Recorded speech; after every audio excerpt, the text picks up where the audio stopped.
Hi, I'm Bills defensive end Greg Rousseau, and you're listening to Nate and the Fellas on Circling the Wagons podcast. Nobody circles the wagons like the Buffalo Bills. Go Bills!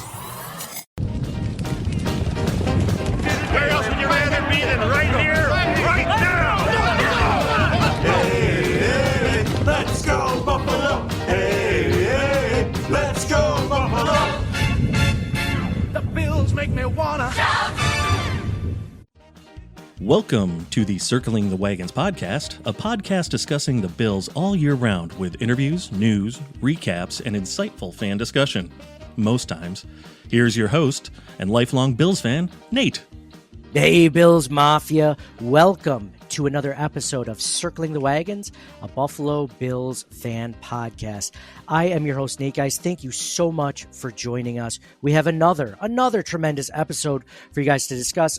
We're talking about Buffalo Bills training camp continued, the blue and red scrimmage that just happened this past weekend. Which alternate helmet is the best of the three that Josh Allen has shown over the last three seasons? We're going to talk about that. Injuries. Insert the injury soundbite of Peter Griffin. We got a bleeder! Tis but a scratch. A scratch? Your arm's off. No, it isn't. Just a flesh wound. Because lots of injuries, guys. Lots of injuries we're going to discuss. A few other training camp storylines. The Buffalo Bills are apparently the world's team now, not America's team even, just the world's team. Buffalo Bills, in a study by SI, an article in SI by SI, they managed to find that over the entire world, Buffalo Bills are a very popular franchise, which I would not have guessed. I don't even know if the Buffalo Bills are the most popular franchise in New York State, if we're being honest. So that kind of catches me as a little bit surprised. So we're going to talk about that. There's a player that I want to discuss real quick as far as the stock being up on, because we talk about training camp darlings, and this could be the one that actually makes the roster. He could get his slipper. Was it glass slipper? Whatever. Cinderella story. Darling. Training camp darling. Go from there. But yeah, so lots of things to discuss. Thank you guys all for listening. I'm joined by my co-hosts, John and Mike. John, I'll start with you. What's going on, man? How have you been? Great. Go Bills. Good, man. This is Svelte John. For anyone that missed episode last week, I mean, the guy's crushing it health-wise. He's given us some health tips. So if you want to listen to those, check out last week's episode. But yeah, he's this close to a six-pack. It's just it's pretty amazing. Oh, let's not get carried away. Well, when you get the six-pack, people are going to want to see it on live video. So you don't have to show your face. Just got to show that washboard, man. So it's all good. I don't know why I feel like everyone wants to see it, but maybe I just want to see it. I don't know. But Mike, to break the awkwardness, Mike, what's going on, man? How have you been? Doing great. Go Bills. Go Bills. So first things first, let's talk about the Buffalo Bills blue and red scrimmage. Record audience there, crowd there, 36,000 fans, over 36,000 fans came to watch a scrimmage between the Bills offense and defense. A lot of things there. One of the few things I'm going to discuss is that there was a really cool pass from Josh Allen to Dalton Kincaid in the end zone. It was the clip that everyone saw. What wasn't as impressive to me was that Josh Allen was throwing a red zone touchdown to Dalton Kincaid. I always check to see who's covering the guy. And in that instance, it happened to be Matt Milano, which is, one of the best linebackers in the NFL. I know he's still coming back from that knee injury last year, so maybe he's not still 100%. He had incredible coverage on the play. It was just a perfect throw. So lots of things to be excited about for the Bills offense. And I know that a lot of people are down because we don't have Stephon Diggs. We don't have Gabriel Davis. There's a whole new cast of wide receivers there, but that might not necessarily be the worst thing ever. So I think it's a good sign. The thing I want to discuss with you guys specifically, though, is the Buffalo Bills new helmets. Or not the new helmets, I should say the alternate helmet. So Josh Allen, the last 3 years, has worn three different alternate helmets. Now, the first one was the red one that he wore, all red Buffalo Bills. It was kind of like an ode or an homage to the throwback one. It's a little bit different, had a little bit different blue. Didn't have the white in the stripe going across the helmet, but it's a really cool thing. I love that Josh does this, by the way. Like, Josh knows, like, the audience. He knows, like, what people want. He's like a salesman, man. He just gives us what we want, like so many other past Bills teams would have been like, can't do that, can't toe the company line, can't do anything. Josh is like, what would be really cool is if I came out with a different helmet. Like, how cool would that be, right? So there is the red helmet, the blue helmet, and the matte black helmet he just wore. Now, real quick, John, Mike, I had the matte black one, the most recent one. We talked about the other two last year, but what are your thoughts on this matte? It's a matte black helmet, red standing buffalo. He's never done an alternate helmet with a red standing buffalo. Whenever I see guys with, like, I love the matte black in general of almost any helmet ever. So this was really cool to see. I think it's all right. I mean, I think I even have some like autograph helmets that kind of look like this. If they're not the standing buffalo, then they're like, the charging buffalo in black, which is cool. I don't know if I love it. Mike, what do you think? What are your thoughts on the matte black one? And where would you place it on the three? Third. It's no good. I like the red. Red is still number one for you. So you go red, blue, and black. Absolutely. John, thoughts? Same? I'm a little thrown off because every image has the Color Rush jersey on it. So I'm trying to picture blue or white jerseys. I think I still like the red the best because I like the blue jerseys the best. I think the blue helmet is way too much. So I would pick the black second and the blue third. If they're doing so if you're imagining the blue jerseys, the blue home jerseys, right? I mean, the blue on blue would look bad. That's what I'm saying. It's a clash. Yeah. That's why in these pictures, when Josh is wearing those red throwback, which is really just his red quarterback jersey, so no one hits him, basically, like the red on red doesn't look good.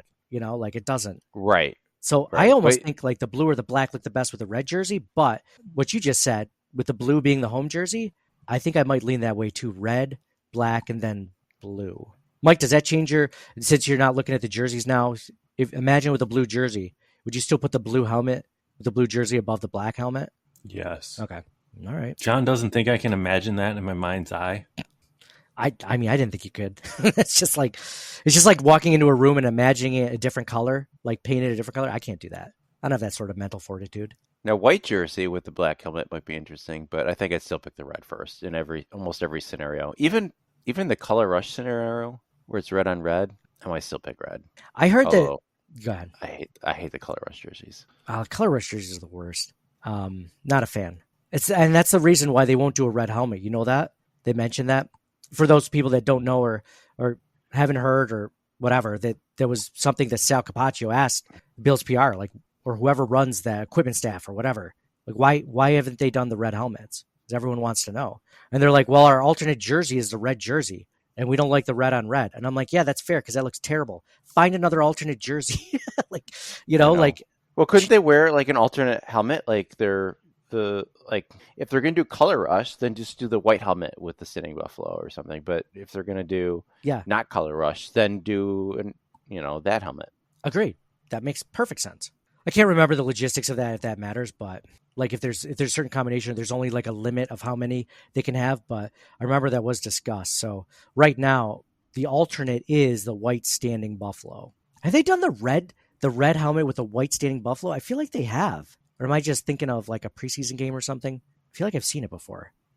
I'm not sure. You're not sure. Okay. Okay. So if you guys were to guess, what do you think is the favorite from the poll on Twitter of between the black, red, and blue? The red. The red for sure. Like, I think that's obvious. What do you think the second one is? I can see why you would like the black though. No, yeah. The blue is too much for me because jerseys aside is like you have the blue helmet and then the blue buffalo. Like is way too much. What about the blue helmet with the red standing buffalo? I could see that. Like that could be sick. That could be something. But yeah, the blue on blue, it just clashes. Like, listen, I don't know anything about fashion whatsoever, but I know you try not to like match the same colors together. Like if you have gray pants, like if you're wearing gray pants to work, you don't want another shade of gray as your shirt. Like that's just, you got to go black, white, something different, And if it's after Labor Day, you can't wear white. Exactly, John. You've been taking fashion tips from my mom, I see. So we agree that like red is number one. What do you think? What do you think people are going to go for, blue or black? I feel like black is going to be number two. I agree. I haven't looked at the answers. I'm going to scroll down. Mike, you think they're going to vote how I picked. John, you're spokesman for the people. No, let's see if Mike's right. Let's see if Mike's actually speaks more in favor of the folks. Okay. Okay, here it is. Bloop. Oh, are you kidding me? So out of the 244 votes, at least at this point, before I refresh it, red is top, as we suspected, 46%. And then blue and black are dead even at 26.6%. That's crazy. That's crazy. And I'm going to refresh it right now just to get a real. I'm sure something's going to change for when I open it up. It is the exact same. I'm going to retweet it. So maybe we get a few more votes. So we'll see. But for right now, you guys are both. Oh, I can vote. Hold on. Mike, quick. Get on Twitter. Put in black. Oh, wait a minute. I'm an idiot. I put red. You already put in red. Mike, here's your chance. Oh, what a dummy. Here's your chance. Just refresh. Somebody did it. This is why this podcast needs to go video so you can see this amazing. Yeah, whatever. Okay, I'm going to go back to that. So anyway, that was the most interesting. I got to create another account. Hold on. Switch over. Refresh it again before you can do it. Refresh it again. John's got so many burner accounts. He's like, oh, John's my favorite podcaster on the podcast. Whatever John says is the best. And then he just spells it John just to kind of throw us off. So we really don't think it's his burner. Nothing yet. Nothing. We'll have to go back into it. Before the end of the podcast, we'll have to check it out to see who wins this one. So not a ton. I just mentioned the touchdown pass from Kincaid to Allen, which was really cool to see. Again, it was over Matt Milano. I'm always checking who these amazing catches are over. I just saw a clip from today's training camp practice at St. John Fisher. Josh Allen threw a great pass to Keon Coleman in the end zone. Another touchdown for Keon Coleman, who's been lighting it up in training camp. He's as advertised. It was over Christian Benford. Again, one of their best cornerbacks, best coverage linebacker, best cornerbacks. Like, these aren't just, third string scrubs that they're doing against guys that might not even make the roster. These are against legitimate starters, guys that are the top cornerbacks on a good defense. So interesting note. Just like when they showed, I don't know if you guys saw this, Jordan Poyer had a big interception at Dolphins training camp, and all the comments underneath it from where Bills fans were like, "Who was throwing the ball?" Yeah, so I love it. And it was Tua, for anyone wondering. It was Tua threw the ball right to Jordan Poyer. Awesome, good for Poyer, man, and also good that the Tua is still the same. So. Injuries are starting to mount up for the Buffalo Bills in training camp. That's probably the biggest storyline right now. There are a total of 9 players that missed practice today, the day that we're recording this on Sunday. Safety Mike Edwards has a hamstring. He's week to week. Safety Cole Bishop, shoulder, week to week. So the first 2 potential starters at safety for the Bills defense are injured. So they brought in 2 veteran free agents this past week to make up for these guys being out with practice. Wide receiver Chase Claypool still day-to-day with a toe injury. He has not practiced for 2 weeks now, almost 2 weeks. Running back Ty Johnson is day-to-day with a hamstring injury. Offensive lineman Lyle Collins has a knee injury. He's day-to-day. That guy's been banged up his entire career. It's one of the reasons why he hasn't he's kind of had to go from team to team the last few seasons. Offensive lineman Travis Clayton, shoulder day-to-day.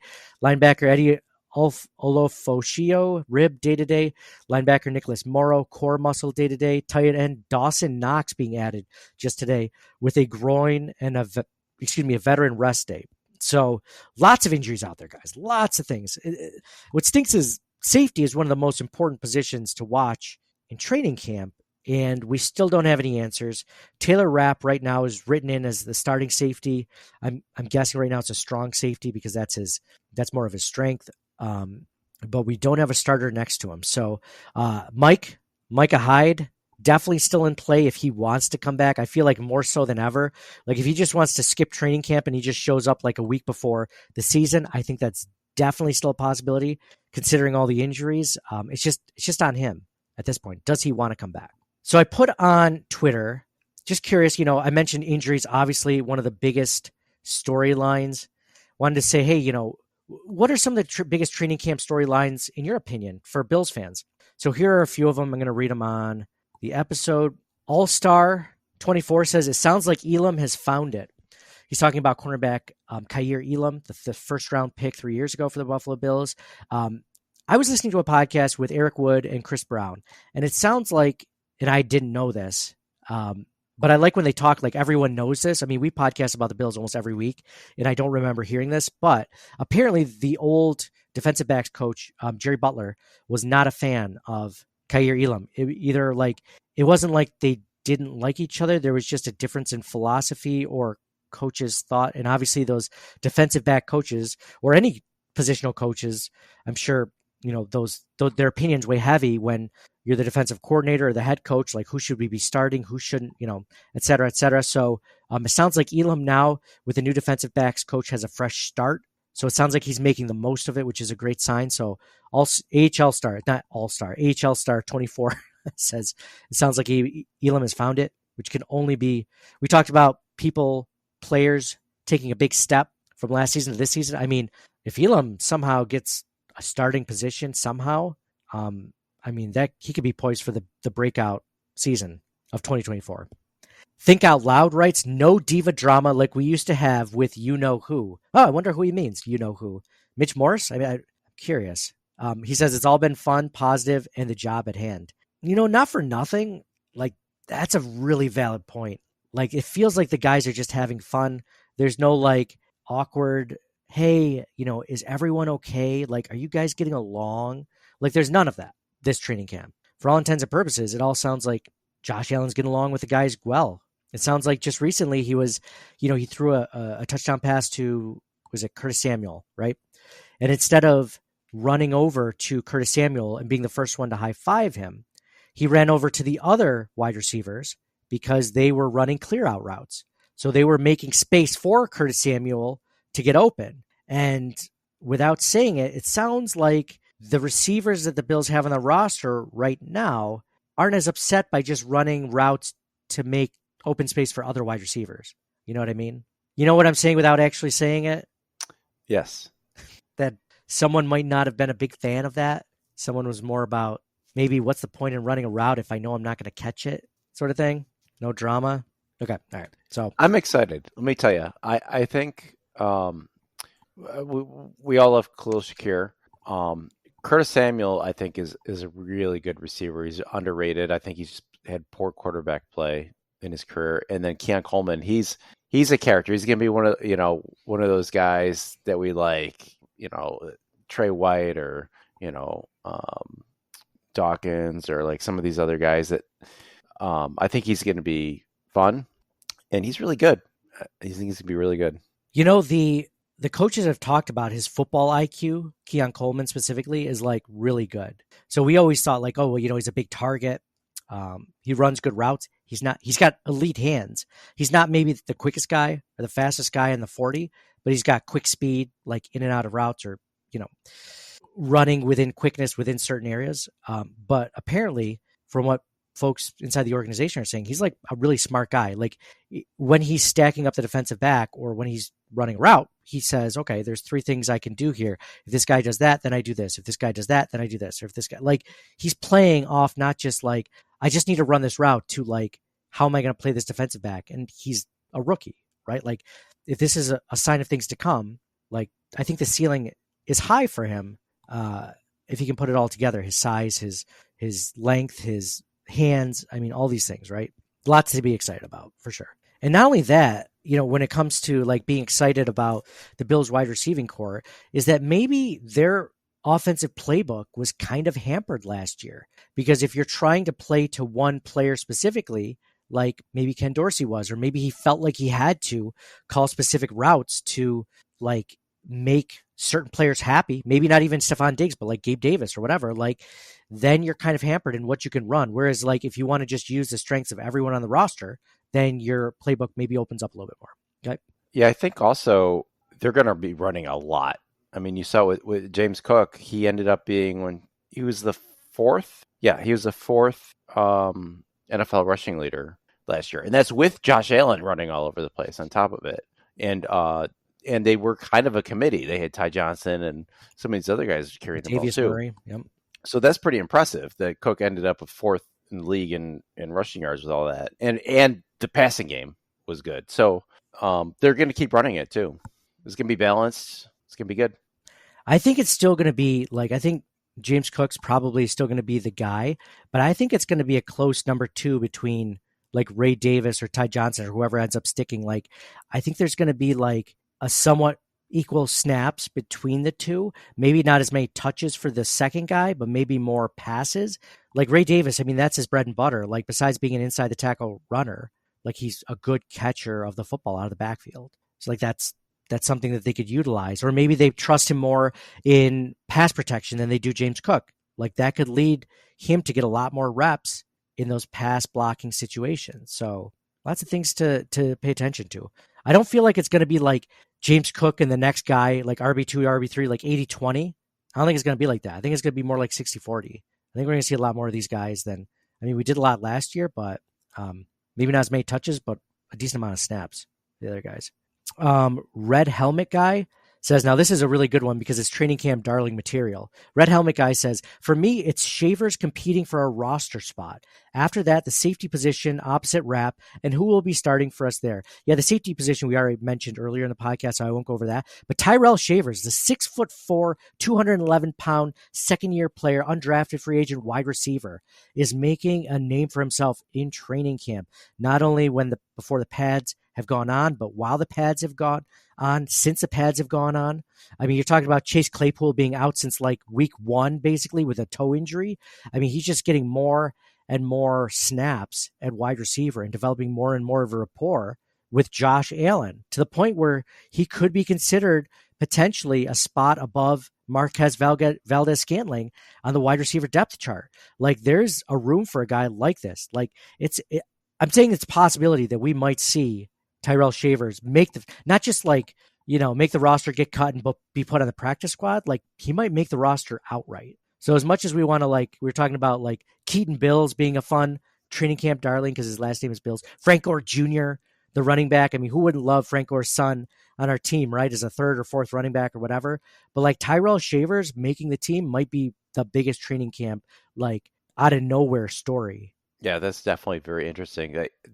The wide receiver depth is really wide open because after Samuel Coleman and Shakir, everything's wide open after that. I mean, the Mac Hollins is probably going to be the fourth, but after that, yeah, you got MVS, Justin Shorter, Isabella, Shavers, Hamler, Claypool, Brian Thompson, and then a couple undrafted guys. So yeah, it's way wide open. I mean, you're talking about guys that, like you just mentioned, between Tyrell Shavers, Keon Coleman, Mac Hollins, Chase Claypool. Actually, don't have the stats of Marquez Valdez-Scantling so I believe he's a taller guy too. He is 6'4" also. Like there's 4 or 5 guys I just mentioned on the roster who are 6'3" to 6'4" or above. Like between those, Keon Coleman and Mac Hollins are making the roster. There's 2 of them. Tyrell Shavers might make the roster. That could be 3. Or Chase Claypool. I mean, either between Chase Claypool, Tyrell Shavers, Marquez Valdez-Scantling, they're going to have 3 guys on the roster that are 6'4" or above. Like who was the tallest guy besides that last year? What was it? Gabe Davis is 6'2". And I like Gabe Davis, but you could argue that like he wasn't necessarily like the 6'2", 6'3", 6'4" guy that you wanted to high point the ball in the end zone as a red zone threat.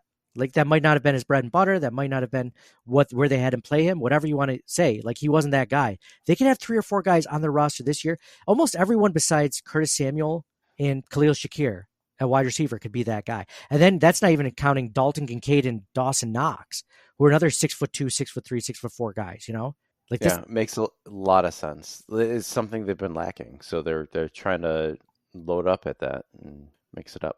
I like it. Do you think that this year they went and got these guys with the consideration of we want to get bigger in the red zone so that literally we can have our all-star quarterback just toss it up to a tall guy and have him come down with it? Like what a novel idea, right? Like when was the last wide receiver we've even been able to attempt that with on a regular basis or, on a somewhat regular basis? I think it's a combination of things. I think it's like that and like who happens to be available to sign. A lot of it's like veteran dart throws. Like they've kind of done it before with guys where they'll bring in like a John Brown or brain fog right now, but they've done it a few times. Emmanuel Sanders. Now they're just, instead of just doing it with one guy, they're picking a bunch of guys.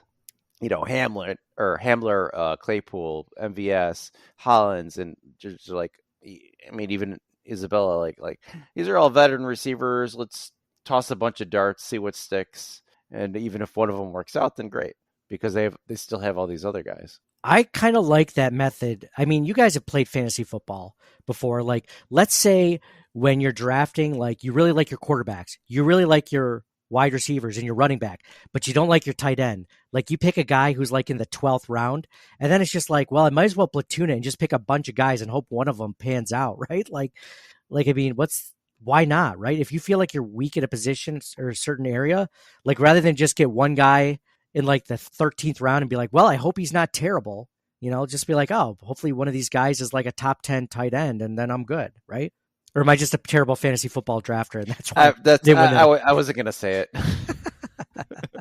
All right. So the reason why I like Brandon Bean's method is because that's how I played fantasy football. And yeah, okay. It's apparently not the way to do it. All right, cool. Thanks, John.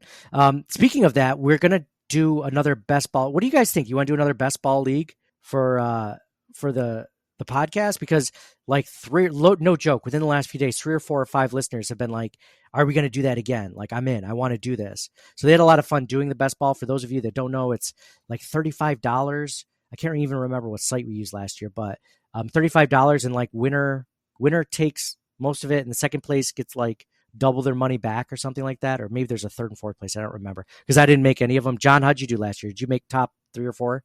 I have no idea. No, you didn't. The answer is no. Neither of us did. It's okay. I think you might have. I'm not going to do it this year. More space. Mike, would you do it? Would you do a best ball league? You don't have to set your lineup at all each week. You just draft like a absolutely 20... not. Okay. All right. Cool. So several people messaged us.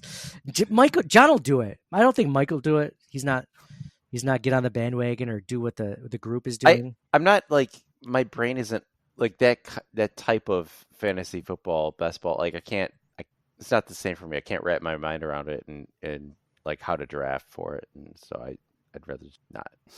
Draft is if you want to put together the best team possible. Well, that's with everything. Sounds fairly different. straightforward. It's different. Like redraft and even dynasty is different. This is like you have to take other factors into consideration that I'm not thinking about at the time because I'm just like using my sheets from other leagues that I shouldn't be doing that. So why not? You just want to pick the best team available. You just have to have a very deep team. So you have to consider a lot of backups of guys because there might be injuries. Handcuffs are huge. I mean, your roster's like 25 guys or something like that. And they take the best scores of like your top 3 wide receivers, your top 3 running backs, your top 2 tight ends, or whatever it is. It's a really fun thing. I like it because I don't like the monotony of setting a roster and doing free agents and whatever. Like just the hours out of my week that I spend on another fantasy like league is just like, and I know it's fun, but like I just kind of get sick of it because like at the end, like it's still all kind of a crapshoot. But with this, it's still a crapshoot. But like I don't have to set a lineup each week.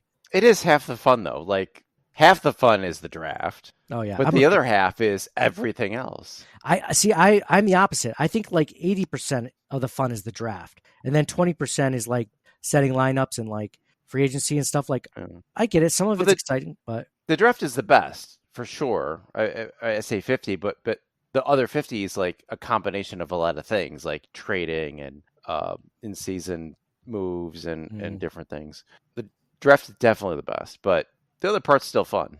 Mm-hmm. Okay, agree to disagree. No, I'm just kidding. Oh, so now we have an answer for our red, blue, and black helmet. Now I just had to wait for a few more minutes, get another 40, 50 votes, and black is number 2. Black is number 2. Blue is number 3. So Mike takes it. Good job, Mike. No, I picked black. Oh yeah, Mike picked blue. Mike was giving me the like I just won, so I just believed him. Nice try. Like, wait a minute. Yeah, that's right. It was all your votes. No, I voted. I was a dummy. I voted red. I'm like, oh, I want red. I'm like, wait a minute. I want it. You have multiple accounts. We know this. John spent the rest of this time I was talking to go over his 5 burners. There's literally a 0.3% difference between black and blue for the alternate helmets. So, yeah, very cool. Very cool. So, I'm glad I listened to both your arguments because John swayed me, and it sounds like that's the voice of the people. So, very cool. So, I'm usually correct on these things. You tend to be 50-50. So yeah, and then this is an interesting article. I wanted to share this with you guys because like this came up today. One of our friends, the guy who does a voiceover for our podcast, Nick, shared this with us, and I had to talk about it. So it's an SI article, which if I'm not mistaken, I can't remember if SI was completely run by AI yet, or if it's also like real writers. But this is by Kyle Salagi, and I've definitely heard of him before. So like, I think he wrote for either. What is it? Not Buffalo Rumblings, obviously. It was, what's the other one? That other Buffalo, like Bill's blog that's run by another, I can't remember. But the title of the article is "The World's Team?" ? New study finds that the Bills are the NFL's most popular franchise worldwide. A new study from betting company Flash Picks has determined that the Buffalo Bills are one of the most searched for NFL franchises in the world. So betting company Flash Picks recently published a study in which a team of researchers analyzed Google search volume in more than 100 countries to figure out how many times each NFL team was searched for over the past 4 years, ultimately giving each team a score between 0 and 10. Buffalo ultimately earned the league's highest score, coming in at an impressive 9.9. The Dallas Cowboys came in right just behind the Bills at 9.8, while the Kansas City Chiefs ranked third with 9.1. Now, the Dallas Cowboys, I could definitely understand being the highest one.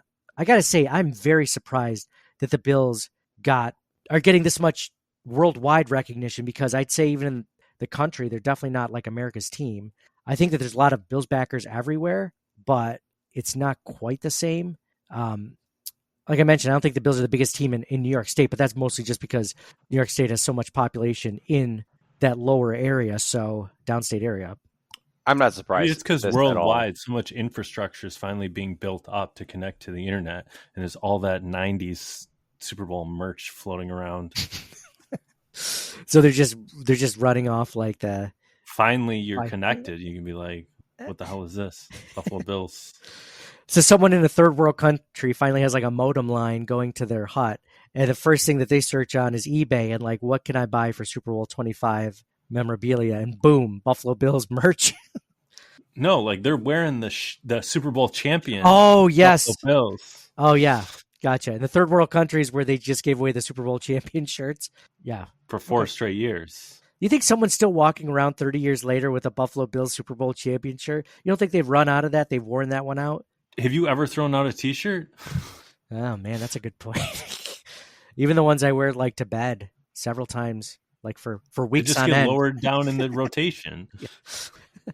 Do you guys wear stuff to bed, like certain shirts or certain types of sweatpants or pajamas or anything like that? Or you guys just go, boxers, briefs in the nude? What's your go-to?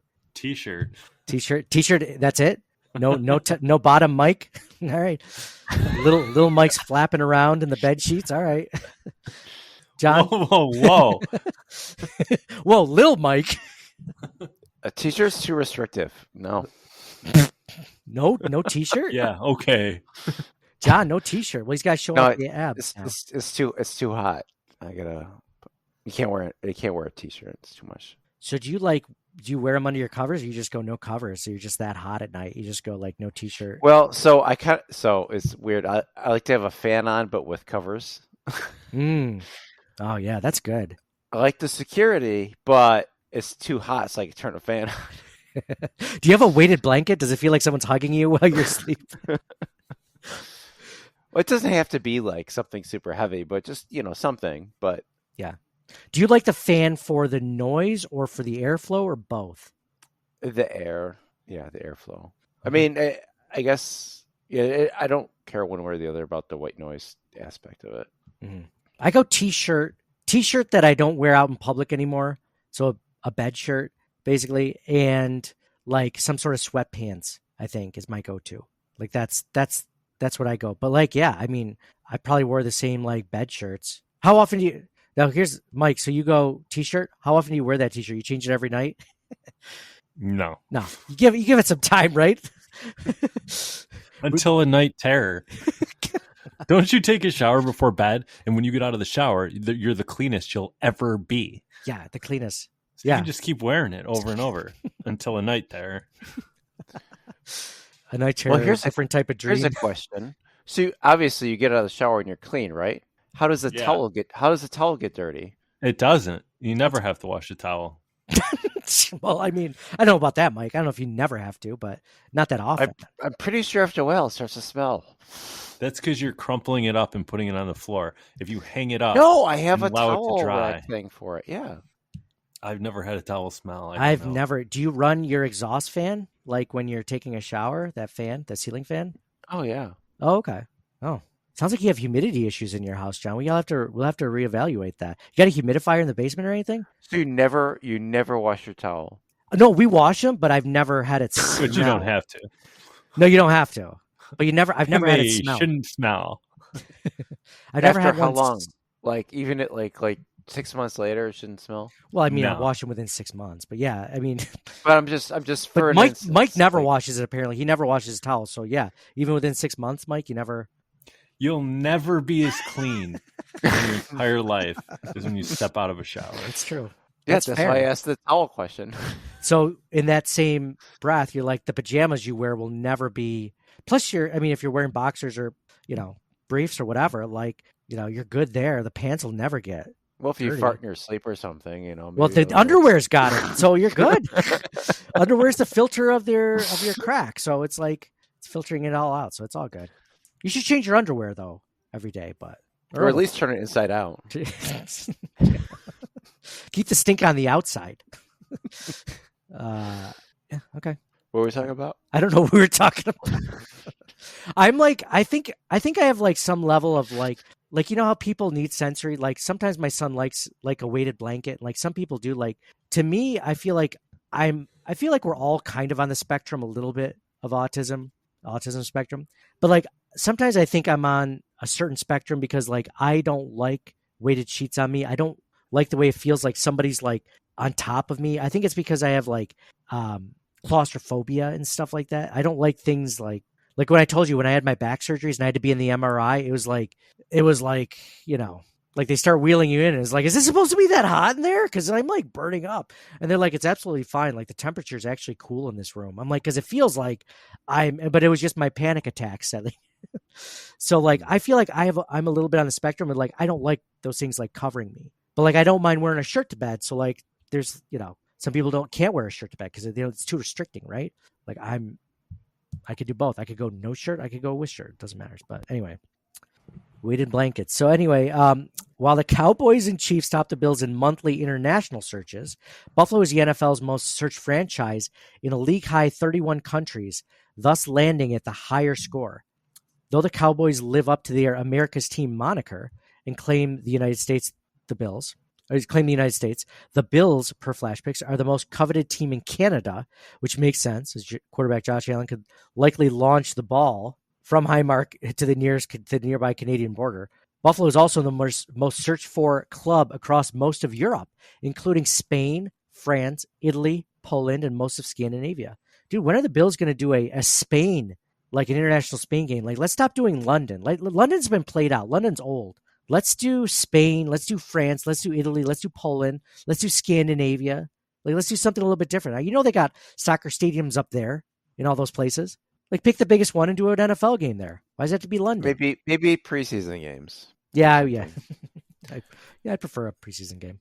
Or if it's an away game. I don't want to give up home games. Yeah, an away game I'm good with, yeah. Or, like, if they do, as a home game, maybe you should show up more than a day in advance. Like, that's always a thing, too. Unlike last season, right? The Jaguars game. Scandinavia, Poland. Do Croatia. Do something a little bit different. Think outside the box, So the Bills are also the most searched for team in Iceland, which is coincidentally what one could call Highmark Stadium in December. Iceland. That's a good one. Kyle with the jokes. I like it. So I think we have certain listeners in Iceland. I feel like I just checked the stats. By the way, thank you guys all for listening. Like, our podcast is doing really well for it being the off season or like preseason or whatever. Like, these are like regular season numbers, which we're super thankful for you guys all following us over from Buffalo Rumblings, or if you're listening to us for the first time, thank you guys all for listening. Got a lot of compliments this last week on the episodes lately, so appreciate all you guys listening. But yeah, we have some listeners in Iceland. I've seen it in our podcast stats. So yeah, cool. Thanks. If you guys are from Iceland, we already talked about Stefano from Italy last week. Italy would be a fun game, man. Italy would be a cool place to go to. Hey, Mike John, if there's a game in Italy, I think we should make the trip. Like, what do you think? Like, if we know it's coming in the future, like, let's save up money now. Let's put away some of that 401k scratch. Take the hit on it. Take it out early. Take the 40% hit on it, and then just go. Like, make it a weekend. Make it a week. Who cares? Let's do Italy, man. Let's meet Stefano in Rome. The Italy Bills backer page. Finally meet them. How cool would that be? Bro, can't get you to a game in Buffalo. I go to a game. I'll go to a game in Buffalo. I've been each year. I went to 2 last year, I think. Maybe just 1. I can't remember. What game do you want to go to? Do you want to pick out a game right now we'll go to? I'll freaking do it. You think I won't? Nah. Let's see. Hold on. Now I'm going to pull up the schedule, Dick. So now you're going to pick one out. And I'm going to share it with you guys on the screen. And we're going to pick out a game right now that we're going to go to. Because we always have listeners. They're like, hey, are you going to go to the game? Or followers on Twitter or social media, are you going to this game? And I'm like, I never know until like usually the week of, to be honest. So we got the Cardinals. So like we're talking Buffalo, in Buffalo. Cardinals at the Bills home opener. That game is going to be crazy. Do we usually try to avoid the home opener, I feel like, because the prices are outrageous and stuff like that. Then we got Jaguars at Bills September 23rd, week 3. Titans at Bills October 20th, 1 p.m. game. That could be a fun one. That one probably won't be too crazy or busy. The first game might not be that crazy either, considering it's Arizona. It's not like a rival or AFC opponent. Or even like locationally a close. Like it's not like the Steelers, right? So like right. There's going to be a lot of traveling fans. Okay. So you heard it here first. John wants to go to the Cardinals, the home opener. Mike, it's up to you, man. Yeah. There it is. There it is. It also might be too hot. Man, listen to you guys and all the excuses. Okay, the October 20th. The Titans game, Bills-Titans game, or the Dolphins-Bills game in November 3rd. That's going to be a sick game. I say those 2 then. How about prime time? You'll go to a primetime game? Think I give a shit? I'll go to a primetime game. 49ers at Bills, December 1st. That's before it gets super cold, right? Could be wet, though. What about that Patriots-Bills game on December 15th? Or no, sorry. I was looking at the December 22nd? 22nd, yeah. That's still early enough. I could probably... Too close. There's going to be a birthday around one of these other games, too. I won't be able to, it's just Jets at Bills, December 29th. December 29th is a good time to go to a game, I feel, because like it's in between Christmas and New Year's. If you're going to work, if you haven't taken the week off, like nobody's really trying at work that week. I am taking that week off, so that would be a good one. That would be a so good that one. TBD time doesn't matter to me if that's the case. Wait.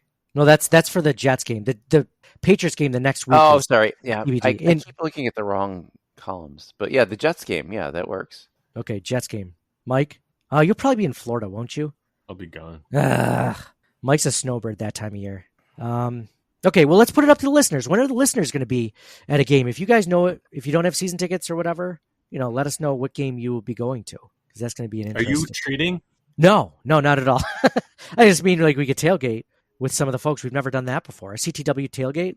We just show up and we just like, hey, everyone's like, hey, is there any food? And we're like, no, we thought you brought the food. Oh no. Well, any drinks? Like, no, we thought you guys brought the drinks. And it's just like the worst ever tailgate or meetup ever. Okay. All right. Well, we'll see you guys later. This was a huge, massive disappointment. Yeah. If you guys are going to any games and you don't have season tickets, so like you're not going to every game, so it doesn't matter. But like if you already picked out a game, like it'd be cool to maybe try to set one up with the listeners. Maybe have that be the impetus. Although, let's be honest, Mike will find a way to weasel out of it. So even if you do pick one, like you probably won't go. But yeah, John and I will be there. Any away games that are close that are worth going to? Let's see. Away games. Probably not. Baltimore's kind of close. It's within 6 hours drive, right? I don't want to go to Baltimore. No. We looked at when we did the schedule episode. We looked at like these away games and we're like, meh. Like, I don't know about that. Texas, Houston, the Texans game in October. That feels far. The Seahawks in Seattle, even further. The Colts in Indy, Rams in LA, the Lions in Detroit. I wouldn't mind going to the Lions. I don't want to go to Detroit. Yeah, Detroit. Like, why do they have to be the murderous cities of like Detroit and Baltimore? Like, why can't I go to like a Buffalo kind of city? And everyone's like, oh, Buffalo doesn't have. What about New England, Massachusetts? It's a division rival. I don't feel the like Lions' den. They suck now. They're going to be last in the division. Oh, they're going to be so much more pissed off than normal, though. So they're going to look to stomp one of us out just because we're wearing a Bills hat. Yeah, but I don't think their fans are as bad as some other franchises in that regard. Stomping us out in the stands From a violence perspective. Yeah, the drunks. The drunks in Boston are always known for their like courteous behavior. Of like, we like everyone. Everyone's good, no matter what. So they'd be like the drunks of Buffalo. It's like the same like blue collar sort of mentality. Of course, I feel like Gillette is like a really high dollar sort of area. So like you won't. Too expensive. Yeah, count me out. Oh yeah, that's another thing. You're talking like 3 times the cost of a Bills game. Yeah. That's the thing that stinks about going to another team's game is it's like, like the seats they're going to be more expensive because the Bills have such good prices right now. So the Rams in LA, that's a little too far. Detroit Lions again, we said, it's not a good year for an away game. You guys, we need to pick a place or a city. I've always wanted to go to a Denver game. I love Colorado. Well, where's the Super Bowl going to be? That should be on the Bills schedule right there, right? Yeah, it's week 20, right? Will be played Super Bowl 20. Oh, it is in SoFi Stadium in California. It's far, but it is Super Bowl.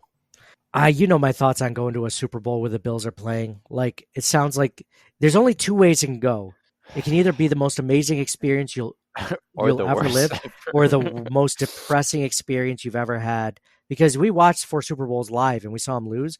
I've never been to the Super Bowl itself and watched them lose and watched another team hoist the banner, and I've never seen that. Well, you'd have to leave immediately before all that happens. Like, you could not. Well, you don't want me I wouldn't stick around for that.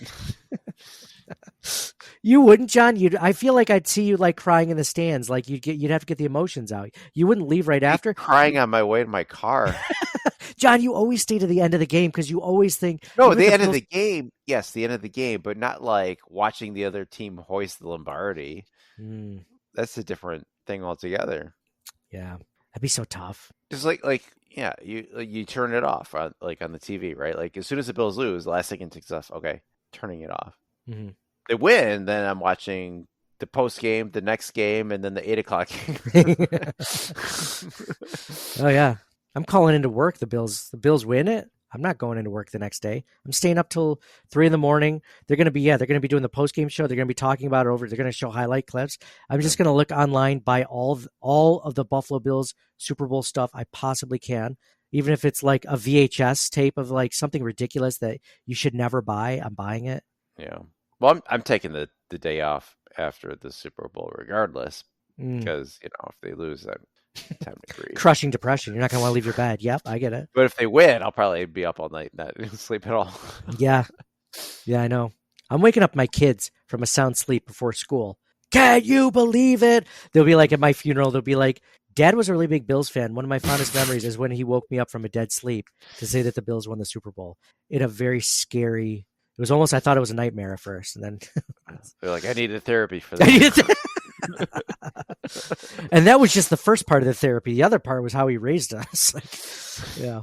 One of my fondest memory, not my fondest memory, because that makes it sound like it was a great thing. I remember holding newborn son, our first, and like watching the Bills game like 4 days after he was born and just forgetting that I was holding him in my arms, like either like feeding him or whatever, and yelling at the TV over something that happened. Like, oh, come on. Like just something like that. And like looking down like, oh crap, like I'm actually holding a newborn. Like you can't act like you normally do. And then just looking at his face going, he started to cry like, oh my God, I'm the worst dad ever. Yeah, I remember my first, I don't remember exactly how old she was, but she was a toddler.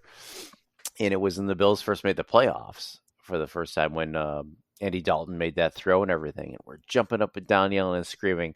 And then all of a sudden I look over the corner, it's like her lower lip is starting to quiver. I'm like, no, this is a good thing. Oh, yeah. Oh, that's sad. But it's like, it's not, it's just startled them. It was more surprising than like. Right. Yeah.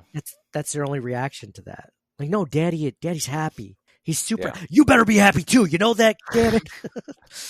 God, you better be happy right now. Smile. That's therapy. That's therapy. It's like when I did that, I was like, oh, another core memory just created right there. Like, why can't it be for like the times that I showed up to something I didn't think I'd be able to show up to? But anyhow, that's about it for like not a ton of news and notes, but things that I have on the list that I'm watching. Some training camp storylines I'm keeping in the back of my head. I want to see if they actually go anywhere as the season goes on, things I've been reading about in practice or, listening to beat reporters talk about. So lots of exciting things. Let's just hope the injuries start calming down because really, I mean, luckily it's not injuries to super important players, but one of the starting safeties is probably injured right now. We're just hoping it doesn't last long. And then, they have enough time to catch up because both Mike Edwards and Cole Bishop are new to the team this offseason. So they need to not only get acclimated to the position, but they need to be ready for when the season comes. So we got to hope that these guys come back sooner rather than later. So anyway, so that's about it. Anything else you guys want to add to this episode before we call it a pod? Cool. Well, thank you guys all for listening. Like I mentioned, we're in the process of setting up video podcasts. So make sure you're following the Buffalo fan base on Twitter. If you're not part of the Facebook group that they have where they're going to be posting, live video feeds when we're doing it. I haven't 100% decided when we're going to post these videos, but I have a feeling it's going to be early Monday morning after games. But we might do some trial runs in between preseason and now to get it going. But no matter what, we're always going to have the audio. So if you're listening to this through the audio platform for whatever podcast you're listening to, you'll always have our podcast every week, no matter what. So we're looking to extend different avenues of different content, more content, and stuff like that. So it's an exciting time. To be a Bills fan. It's an exciting time to be about Bills content creator. I appreciate all you guys listening to us. Follow us all on social media everywhere at CTW Pod, like Circling the Wagons Pod. We're on TikTok now. We have all of 22 followers. All I do is basically post memes on there right now. But as we get into the season and we're actually doing videos, I'll post clips from videos and stuff like that through social media. So follow us there on that. You see how John is like draping his arm up, but he's like pushing it in. So you know how that trick, like you push your arm in to your body, makes it look way bigger. Oh, has he been doing that? I was gonna say he's been looking like he's all those push-ups are really. I was resting my hand on my shoulder. Yeah, like this. I got to massage this huge muscle out. Look at this. It's trying to bulge through this sleeve. I gotta. He's like, I can't even wear a t-shirt to sleep at night. It's too restrictive. But like, even though he's lost weight, like his muscles have gotten that much bigger, so he's bursting through like the fat shirts. So no, muscles are the same, just the fat went away. But like you said, Dude, John, that's actually a brilliant strategy though, because like if I feel like my calves would be way bigger if I got a lot heavier and then just lost it all again.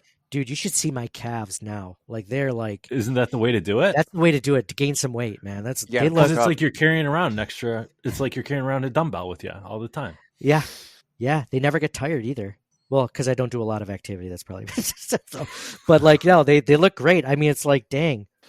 Have you ever seen that? I saw that as a meme. This is a guy's like me, like running 4 times a week, like several miles, and this is what my calf looks like. And then they show a calf of like, here's a calf of a guy with a dad bod who hasn't seen a gym since the Cold War. It's just like nice and like rounded out, perfectly sculpted. Yeah, I got that going. It's funny. I did hear that in another podcast where comedians are just like, man, you got some huge calves. Like, what do you do? And the guy's like, oh, I was just really fat. It's like, that's one way to do it. Yeah, genius. So, all right, cool. All right. Yeah. All right. So signing off. Thank you guys all for listening. Signing off for John. Go Bills. See y'all. We should just do it all the time. We waste so much time. John, go Bills. Mike, go Bills. Hey, go Bills. It's just all the same. 1, 2, 3, go Bills. Done. I'm trying to be more efficient. You can give me these show notes after the podcast. You don't have to do it right during the podcast. Oh, sorry. No, it's cool. Right at the very end. Call me out. Which Mike's prolongs it, which is the opposite of what you're trying to accomplish. Yeah, for one time, but then extrapolate it out to every other episode. You think people like tune out? They just like, oh, they're doing the sign off. Skip 15 seconds. No, they're listening. They want to hear. What John's going to say, what Mike's going to say. but we can try it. You want to do it one time? Yeah. Okay. So wait, 3 or 3 then? What if I have a fun sign off though? Well, you just went and it wasn't that good. So like, Yeah. are you I saving got one? cut off halfway through. You had nothing. Mike does like interrupting people. It's a sign of ADHD. So, can It's a sign I'm not that you're saying surrounded. by simple-minded people. I'm- Is that what you were going to say? Deep breath. Don't say something you'll regret. And that was the last episode that we had Mike on the podcast because he just really told us what he thought. So, how about this? So like, I'm always like the Lethal Weapon, like 1, 2, 3, and then on 4 we do it because if it's 1, 2, I feel like I don't know why for some reason it doesn't. I don't like the 3. So as we do 1, 2, 3, and then go Bills on 4. Where it would be 4. Well, where would be 4? Okay. Remember they were in the bathtub and he's like, I'm gonna let go of the bomb and I'm gonna take you out of the bathtub so it can wait, is it gonna be 1, 2, 3 and then we do it or so okay, so I want people that are listening to the podcast to tell us which way they like. Message us. Do you like the separate? Let's let the listeners help write the show because apparently Mike hates the way it's going, so you got to change it up. So okay, you ready? Okay, for me, John, and Mike. I like the separate. You're still listing all of us. Just say for all of us. For all of us, it's Circling the Wagons. 2, 3, go Bills. Go Bills. When it's too tough for them, it's just right for us. You could just cut that right as soon as you say go Bills.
Thank you for listening to the Circling the Wagons podcast. Download and subscribe to us in your favorite podcast service. Email us at ctwpod@gmail.com. That's Charlie Tango Whiskey Pod @gmail.com. Follow us on Facebook and Twitter at CTWPod. And most importantly, go Bills! Nobody circles the wagons like the Buffalo Bills. Nobody circles the wagons like the Buffalo Bills, Nate. Well, listen, the whole show is called Circling the Wagons. Say no more. I love it. John likes the extra sign off. I'm not going to deny him. I got to keep both people happy. Well, with all the time we saved, we could do that whole thing as well. So let's try it again. What do you mean? You mean like just record it and then we just do it every time? No, whatever. Oh, yeah, that'd be even better. Just drop it in. But I mean, if John has to say that thing, it would still be faster for all of us to say that thing in unison. Oh, but what if like we're all want to say something different after the Go Bills? Have a signal, I guess. Even though you never do, you're doing it just to spite me. Here's my signal. John's like, I got 2 signals for you right here. Number 1, number 2. Mike never thinks that's funny. It's funny. Mike loves shitting on both of us, John. But as soon as you say anything about, he's like, "Well, okay, I guess I see how it is." Don't say something you'll regret. Okay, all right.